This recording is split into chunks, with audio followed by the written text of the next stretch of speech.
Pues hago contacto vía Zoom con la ministra de la Suprema Corte de Justicia de la Nación, la ministra Margarita Ríos Farjat.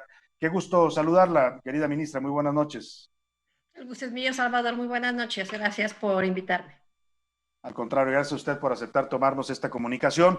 Y bueno, le pregunto, ministra, ¿qué mensaje manda la Corte con esta unanimidad en un tema que fue tan debatido, que causó tantas declaraciones, tantas polémicas, donde decían muchos, estaba en juego pues la vigencia del sistema democrático y también, por supuesto, la preeminencia de la Constitución sobre las constituciones locales?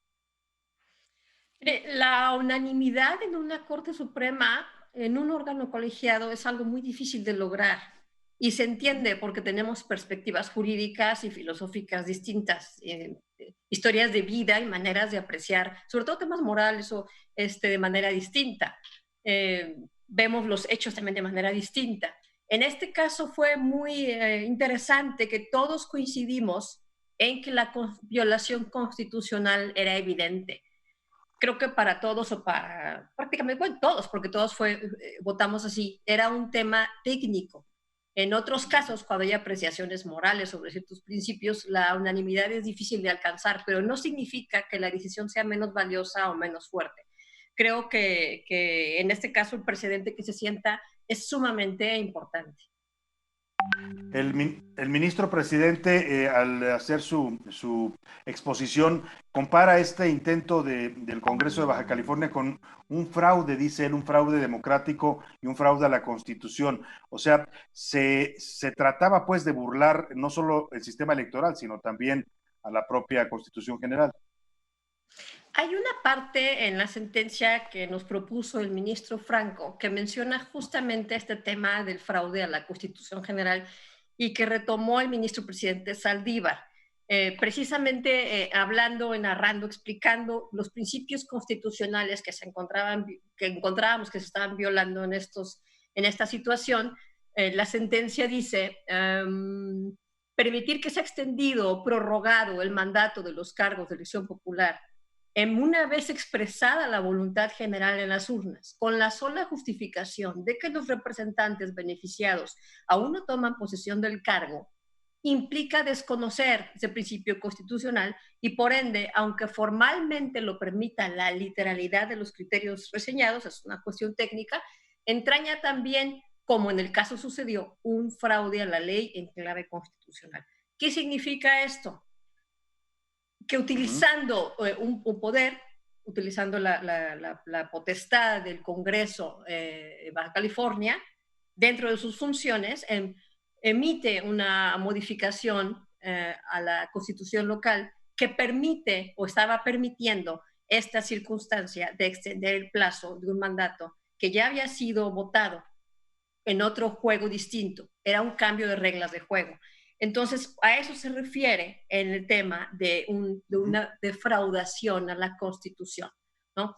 Ahora, en este caso, la unanimidad fue muy interesante porque todos coincidimos en que se estaba violando específicamente el artículo 105, entre otros, pero ahí era el más específico. Se estaban cambiando las reglas del juego electoral a toro pasado y con prohibición expresa. En ese sentido, era una manera de sacarle la vuelta a la Constitución. A eso se refiere la sentencia aquí y lo que se dijo también en pleno. Claro. Ahora, ministra Margarita Ríos Farjat, en 9 meses que transcurrieron desde que se aprobó esta reforma en Baja California, ustedes recibieron varios recursos de revisión constitucional, de inconstitucionalidad, controversias.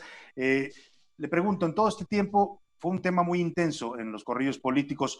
¿Hubo algún tipo de presión? ¿Se sintieron en algún momento presionados los ministros? Le pregunto sobre todo porque había quienes decían, no, es que algunos ministros van a apoyar al gobernador Bonilla porque es de la 4T. ¿Hubo algún tipo de presión política o cada ministro votó como suelen hacerlo en conciencia? Pues yo pienso que todos lo hicieron en conciencia. Yo puedo hablar por tu servidora y ese es mi caso. La gente que me conoce sabe que no escucho, escucho, pero no presiones. No me gusta sentirme presionada de ninguna manera y no doy puerta a eso. Ahora, yo crecí de forma muy cercana al Poder Judicial de la Federación. Y luego, como abogada litigante y estudiosa del tema, mi punto de vista es que la separación de poderes existe y es real, que el judicial es un contrapeso eficaz en contra de lo que pudieran ser excesos o desbordamientos de otros poderes y otras autoridades a cualquier nivel. Lo que sucede con el Poder Judicial es un poco una incomprensión, porque no es un poder electo directamente por la sociedad. Entonces tampoco está constantemente justificándose, tomando el micrófono, haciendo campaña, etcétera. Nuestro trabajo es sobre expedientes y las decisiones pueden ser impopulares, y expedientes orales o escritos.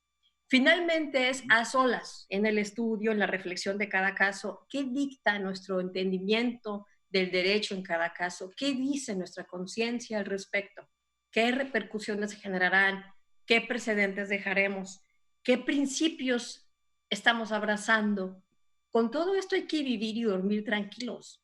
En ese sentido, en ese solo sentido, mi trabajo aquí es similar al de encabezar o de haber encabezado el fisco. No dejarme presionar, hacer lo que debía ser hecho y vivir en mi centro. Hay una frase entre los abogados que yo uso mucho porque nos representa y que los abogados sostenemos nuestros argumentos conforme a nuestro leal saber y entender. Ese leal saber y entender significa que siempre a final de cuentas eres tú con tu conciencia, tú solo, tú sola, con lo mejor que has podido educarte, lo mejor que has podido comprender, lo mejor que puedas observar. Por eso la exigencia del constante estudio y del no ceder nunca a presiones externas, sino nuestro centro individual. En este caso, ¿hubo algún intento de presión? ¿Usted lo sintió? No, de ninguna manera. Yo no lo sentí, pero también te digo que mi estilo es, me aíslo. Yo lo mismo que hacía, lo viví en el SAT muchas veces, me aíslo. Mando un mensaje claro de que no estoy oyendo, de que no acepto injerencias, porque, insisto, es un tema de estar a solas con nuestra conciencia, reflexionando conforme a nuestro leal saber y entender las cosas.